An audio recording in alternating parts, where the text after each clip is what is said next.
Renungan hari pertama, keputusan terbesar. Bacaan Alkitab diambil dari Yeremia pasal 29 ayat 11 sampai 14. Demikian firman Tuhan. Sebab aku ini mengetahui rancangan-rancangan apa yang ada padaku mengenai kamu. Demikianlah firman Tuhan, yaitu rancangan damai sejahtera dan bukan rancangan kecelakaan, untuk memberikan kepadamu hari depan yang penuh harapan. Dan apabila kamu berseru dan datang untuk berdoa kepadaku, maka aku akan mendengarkan kamu. Apabila kamu mencari aku, kamu akan menemukan aku. Apabila kamu menanyakan aku dengan segenap hati, aku akan memberi kamu menemukan aku. Demikianlah firman Tuhan.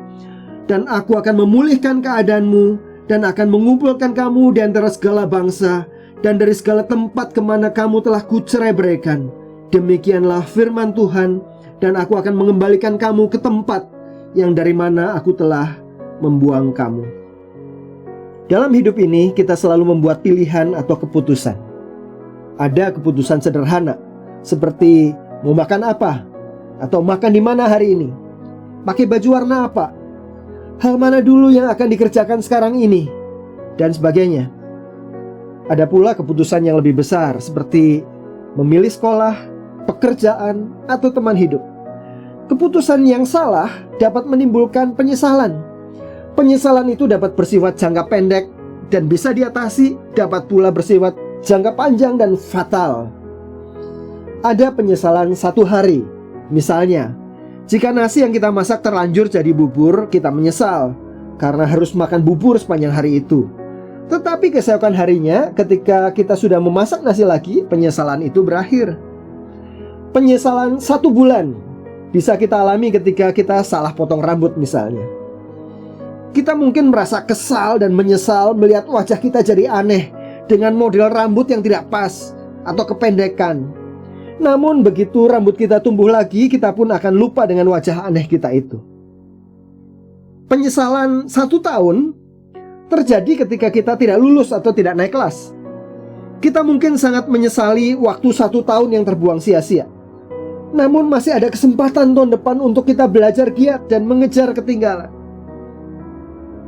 Penyesalan seumur hidup kita alami jika kita salah memilih pasangan hidup. Dengan prinsip pernikahan yang sampai dipisahkan oleh kematian, kita akan merasa menyesal seumur hidup karena kita akan terikat terus untuk hidup bersama dengan orang yang kita salah pilih itu.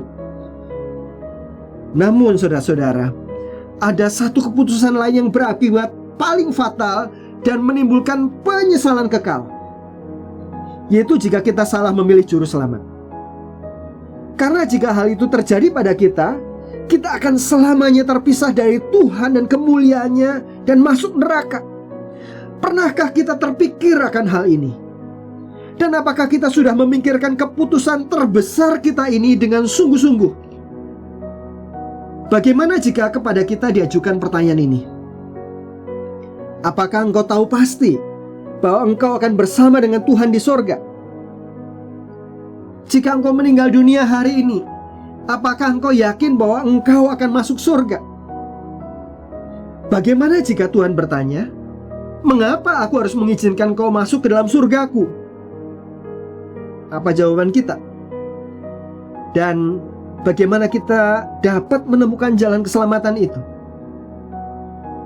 Firman Tuhan yang kita baca dari Yeremia 29 ayat 11-14 tadi menunjukkan beberapa hal yang dapat menjadi pedoman kita dalam menemukan jalan keselamatan. Yang pertama, Tuhan tahu dan mengenal kita, dan Tuhan memiliki rancangan hari depan yang penuh harapan bagi kita. Di ayat yang ke-11.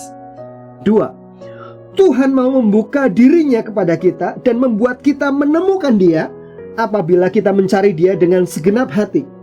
Dalam ayat 12-14. Jadi untuk dapat menemukan dan ditemukan Tuhan di jalan yang menuju keselamatan kekal itu, kita perlu membuat keputusan untuk mencari Dia dengan segenap hati saat ini. Anda siap? Pertanyaan perenungan dan penerapan. Yang pertama, apakah saya sudah memikirkan keputusan terbesar saya dengan sungguh-sungguh? Bagaimana saya akan memutuskannya? Yang kedua, apakah yang akan saya lakukan untuk saya dapat mencari Tuhan dengan segenap hati.